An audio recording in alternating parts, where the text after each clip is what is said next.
Yo, halo, selamat datang kembali di WK Channel. Kali ini aku akan membahas alur cerita. Sebelum aku mulai, alangkah baiknya bantu aku untuk perkembangan channel ini dengan cara subscribe.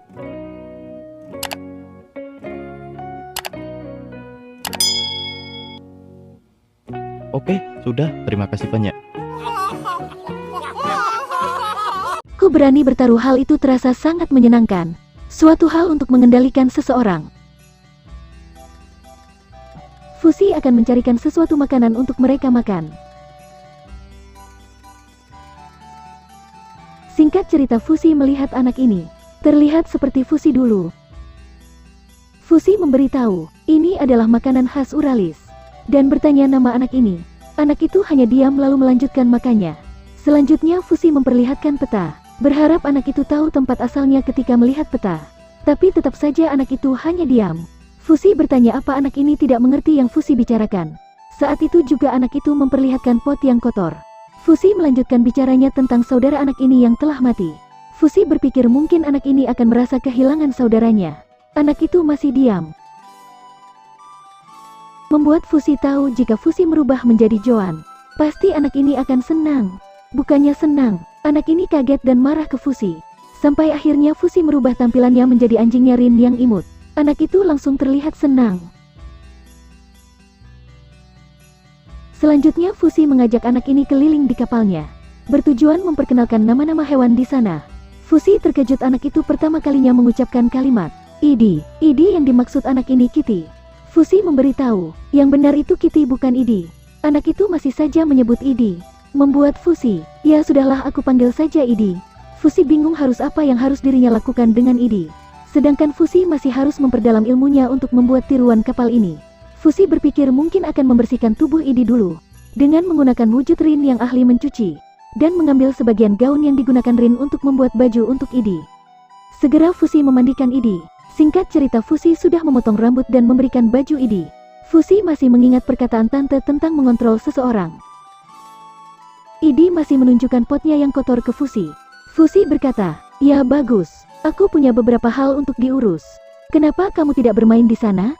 Fuzi segera mengasah kekuatannya menciptakan barang-barang. Mengendalikan orang, itu konyol. Apakah Maraj menyelamatkan Fuzi untuk mengendalikannya? Itu tidak mungkin. Tonari, dia putus asa untuk menyelamatkan teman-temannya. Bon juga sama. Dia menyelamatkan banyak orang dengan mengorbankan tahtanya atau keberadaannya menjadi pangeran. Fuzi merasakan Idi dalam bahaya. Segera Fuzi menuju Idi. Idi terlihat tepar dan menuju ke atas. Ada lubang di atas. Idi mencoba memperbaikinya tapi terjatuh.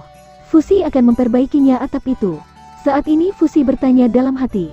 Lalu mengapa aku memiliki kekuatan untuk merasakan rasa sakit orang lain? Apa untuk menyelamatkan orang lain? Fuzi merasakan sakit seseorang seperti milkinya sendiri.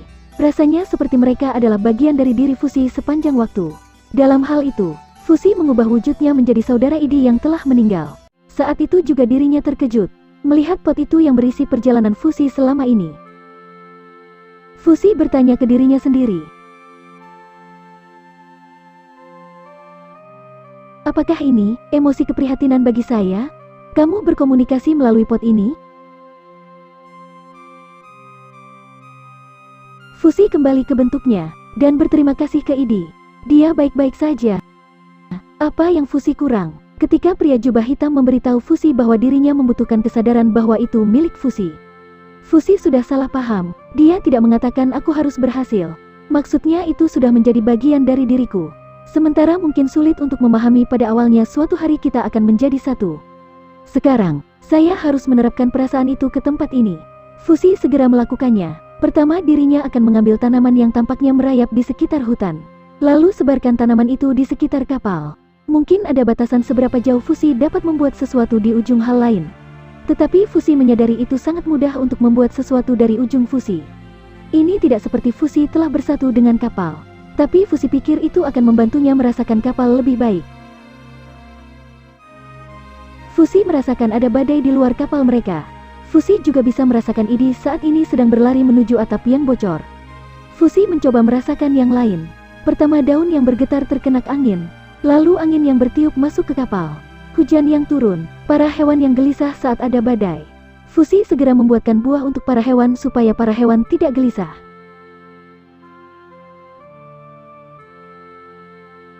lalu menutup pintu yang terbuka oleh angin, dan memperbaiki atap membuat Idi tidur nyenyak. Bon berkata, hanya karena kita belum mendengar kabar dari Fusi dalam 2 minggu tidak berarti kita harus buru-buru kembali untuk memeriksanya. Kahak menjawab, apakah kamu tidak khawatir? Dia mungkin sudah mendapat peringatan dan kalah dari Knockers. Bon melihat hutan saat ini sepertinya tak berujung. Walaupun Bon berkata begitu, Kahak masih akan melanjutkan bertemu Fusi dengan cara berjalan sesuai peta menuju kapal. Mereka dikejutkan dengan ada di sekitar kapal sebuah meja. Bon tahu ini masih baru dan pasti yang buat Fusi. Saat itu juga ada yang berkata, hei Bon Kahakku, aku ada di atas. Naiklah tangga dan bertemulah denganku. Bon tidak percaya dengan apa yang terjadi di sini. Dan akhirnya Bon melihat ini semua. Seperti Fusi membuat planet kecilnya sendiri. Bon bertanya, apakah kamu selama ini membuat ini? Sedangkan Kahak bertanya, jadi bagaimana cara makanmu selama ini? Fusi tidak masalah jika hanya makanan dia bisa membuatnya langsung, tanpa perlu pesan GoFood. Sambil belajar cara membuat kapal besar, Fusi mampu menumbuhkan kekuatannya. Bon bertanya apa Fusi yang membuat ini semua? Fusi menjawab, iya, semua ini terhubung denganku, dan memberitahu mereka. Jubah hitam mengatakan bahwa segala sesuatu dalam radius 3 km adalah milik Fusi. Bon hanya bisa tertawa melihat Fusi yang sekarang. Berbeda dengan Kahak yang melihat Fusi sekarang luar biasa. Fusi merasakan kekuatannya masih kurang. Dia ingin dapat menyebar lebih dalam lagi. Tetapi ada batu di jalan sana. Bon mencium bau di sini. Fusi menjawab mungkin itu baunya. Bon bertanya, apakah kamu hanya pergi ke sana? Fusi tidak bisa pergi langsung. Dia akan membuat yang baru. Bon tidak tahu maksud Fusi. Kahak pun juga tidak paham. Tetapi Fusi langsung menjawab, itu di bawahmu. Segera mereka turun, dan langsung disapa Fusi. Hal ini membuat mereka bingung. Bagaimana bisa Fusi bisa berada di sini? Fusi membuat tubuh di sini dan mentransfer kesadarannya yang berada di sana. Ini pertama kalinya Fusi mencoba dengan tubuh manusia. Hal ini membutuhkan sekitar 5 detik untuk pindah ke sini. Bon berkata itu seperti teleportasi. Kahak bertanya, apa yang terjadi dengan Fusi yang ada di atas? Selama Fusi terhubung dengannya, dirinya masih bisa kembali ke sana. Fusi meminta mereka untuk duduk dulu, dan menawarkan mau minum apa, teh hitam atau teh hijau. Bon pesan hitam, sedangkan Kahak hijau. Makanan juga sudah disediakan Fusi untuk mereka. Tetapi Fusi terlihat memikirkan sesuatu, membuat Kahak bertanya ada apa dengan Fusi. Fusi menjawab, Knocker baru saja menyentuh bagian dari diriku, membuat mereka panik karena Knocker berada di sini. Fusi sudah mengalahkan Knocker itu, tanpa harus menghadapinya langsung. Bon melihat Fusi seperti Fusi semakin jauh dari jalan menjadi manusia. Fusi bertanya ke Bon, apa rencanamu setelah ini? Apakah lebih baik aku tinggal di sini lebih lama? Bon menjawab, baik, Fusi. Jika kamu puas dengan pelatihanmu selama ini, maka kami mungkin juga membawamu kembali ke Renrir. Sedangkan aku masih sibuk membuat persiapan. Fusi meminta jika mereka mempunyai sedikit waktu, bisakah mereka membawa Eko kembali ke rumahnya? Fusi memanggil Eko segera turun untuk makan bersama. Eko langsung turun tanpa bicara, dia langsung makan yang ada di meja. Fusi menceritakan ke mereka menemukan dia saat ada di kota. Kahak langsung berkata, kota, tapi dia sangat kotor. Bagaimana kamu bertemu dengannya? Saat itu Fusi tidak sengaja bertemu pertunjukan manusia langka. Fusi mengetahui anak itu seperti dalam kesakitan. Jadi segera Fusi melihatnya lalu membawanya. Fusi bertujuan akan mengembalikannya ke asalnya. Tetapi dia tidak mengerti bahasa yang digunakan Fusi, membuat Fusi tidak bisa bertanya kemana dia harus pergi. Atau lebih tepatnya, dia sepertinya hanya bisa berkomunikasi melalui pot tanah liat. Kahak bertanya, mungkinkah dia salah satu orang tembikar legendaris? Kahak sudah membaca tentang mereka dalam jurnal petualangan Katsumata, dan dalam keajaiban aneh Atluha. Fusi mengeluarkan semua bukunya. Dia tidak tahu apakah dirinya memiliki buku itu. Kahak segera mencari, dan akhirnya menemukannya. Kahak langsung menjelaskan tentang orang-orang tembikar. Mereka tinggal di gua-gua di ujung utara benua Atluha, dan wilayah itu jauh dari mereka. Eko terlihat ikut melihat buku itu. Tapi saat dia melihat di buku tersebut, dia menangis, dan segera mengambil potnya. Sepertinya dia memiliki sesuatu untuk diberitahukan kepada Fusi melalui pot. Fusi bisa mengerti jika dirinya berubah menjadi orang tembikar.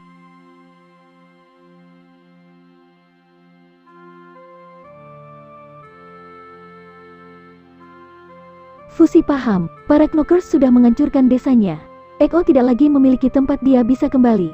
Dia sendirian. Kahak paham apa yang dimaksud Fusi. Dia akan membawa Eko bersamanya. membuat Kahak tidak setuju karena Eko tidak banyak berguna untuk digunakan. Fusi tidak berpikir hal itu penting baginya. Bon pikir hanya Fusi yang mengerti Eko. Jadi akan buruk jika Eko tidak bersama Fusi. Dan bertanya ke Kahak apa yang kamu khawatirkan. Kahak menjawab tidak ada. Fusi memanggil Eko, membuat Eko mukanya malu plus senang. Fusi meminta Eko ikut bersama mereka. Karena itu yang Fusi mau. Fusi berpamitan dengan hewan-hewan di sana. Dan meminta mereka untuk panjang umur. Segera mereka bersiap pergi menuju Renrir. Kahak sudah mempercayakan tugas membasmi para knocker pada klannya. Bon memberitahu mereka, dirinya akan sibuk dari sekarang. Dia akan kembali ke Uralis sebentar. Sebelum menuju Renrir, Tuan Putri Renrir menunjukkan bahwa dia akan bersedia bekerja sama dengan mereka. Tapi dia masih tidak benar-benar mempercayai Bon dan yang lain. Sangat penting bahwa Bon menemukan sekutu dengan hanya setengah tahun tersisa sampai serangan knockers datang. Menurut Bon, jika mereka abadi seperti Fusi pasti akan menjadi yang terbaik. Kahak berkata ke Bon, apa yang kamu bicarakan? Tidak ada yang seperti Fusi. Bon menjawab, ya mungkin Eko salah satu jenisnya. Bon akan mencari sejenis Eko yang tinggal di utara. Kahak mempertanyakan apa Bon akan serius dengan perkataannya. Karena sesuatu yang sejenis Fusi sangat spesial tidak mudah untuk ditemukan. Dan itu sebabnya Bon berkata akan sibuk. Sekitar 30 hari dengan kuda dari sini ke Renrir. Bon memperingatkan mereka untuk berhati-hati jangan sampai kelihatan seperti Fusi atau pasukan pertahanan. Jika kota terdekat diserang oleh knocker, meminta mereka untuk tidak ikut campur. Jangan khawatir, karena mereka sudah mengajari orang-orang bagaimana mempersiapkan invasi para knockers. Jika mereka hidup alhamdulillah, kalau tidak biarkan saja anggap saja sudah takdir. Bon akan mencari yang abadi di Uralis. Bon tidak tahu berapa lama waktu yang dibutuhkan, tetapi dirinya berencana untuk membawanya bersamanya ke Renrir. Jika orang itu menyukaimu dan sebaliknya, orang itu bisa menjadi sekutu baru untukmu. Singkat cerita Bon yang tiba ke Uralis. Torta sedang mencari orang. Orang-orang yang berkumpul di ruangan ini adalah mereka yang memiliki bakat khusus dalam pasukan Urali. Kerajaan akan memilih di antar mereka yang cocok untuk memikul masa depan di pundak mereka. Telah diprediksi bahwa Renrir, ibu kota Sohnia, akan menerima serangan dari knocker dalam sekitar 6 bulan mendatang. Ini adalah niat kerajaan Uralis untuk mendukung mereka dalam mempertahankan kota Renrir. Alasan mengapa mereka harus memilih dengan hati-hati karena tugas ini akan membahayakan nyawa mereka. Torta tidak menjamin keselamatan mereka akan aman atau tidak. Tapi bagaimanapun juga, yang ingin Torta tentukan bukanlah kemampuannya, tetapi apakah mereka memiliki resolusi untuk menghadapi kematian bersama atau tidak. Dan sekarang Torta akan memulai tesnya. Jika mereka lulus ujian kali ini, mereka akan bertarung bersama dengan kerajaan Uralis. Menuju ke ibu kota Renrir. Apa yang akan terjadi dengan sahabat aneh Eko dan Kahak? Semua garis plot ini bertemu di Renrir.